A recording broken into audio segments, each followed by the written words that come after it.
আসসালামু আলাইকুম। কালকে ঈদ, আজকে অলরেডি গরু কেনার জন্য রাস্তায় বের হয়েছে মোটরসাইকেল দিয়ে।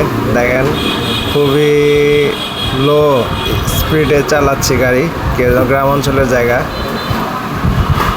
এই হিসেব করে গাড়ি চালাচ্ছি।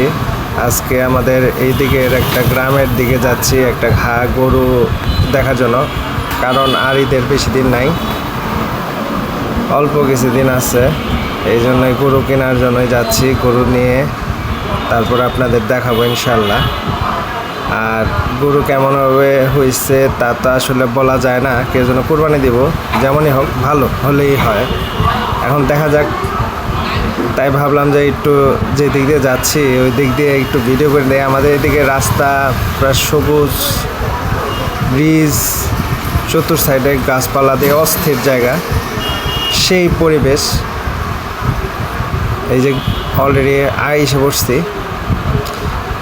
হিউজ পরিমাণ গরু তেমন নাই, সব ঢাকায় চলে গেছে, আর অল্প কিছু আছে যেটা আমাদের এলাকায়। এই দেখেন সবগুলা দামড়াগুলা গরু যেগুলা বলে ছেলে গরু, এগুলা চলে গেছে ঢাকায় বেশি। এখন আছে কিছু মেয়ে গরু। তা আমার ইচ্ছা তো একটা দামড়া গরু কেনার, তারপরে দেখা যাক কি হয় ইনশাল্লাহ, তাও আপনাদের দেখাবো গরু কেমন না কেমন হয়। গরুর যেমন দাম অনেক বেশি চড়া, পাশাপাশি সেই রকম রোদ, অবস্থা খারাপ হয়ে গেছে, অনেক হিউজ গরম। একটু বৃষ্টি বৃষ্টি হলে ভালো হতো, বাট কালকে ঈদ তো না হওয়াটাই বেটার মনে হয়। তাই দেখতেছি যে গরু কী অবস্থা, কি হয় না হয়। কিন্তু পরবর্তীতে বেশিক্ষণ লেট করি নাই, কেউ যেন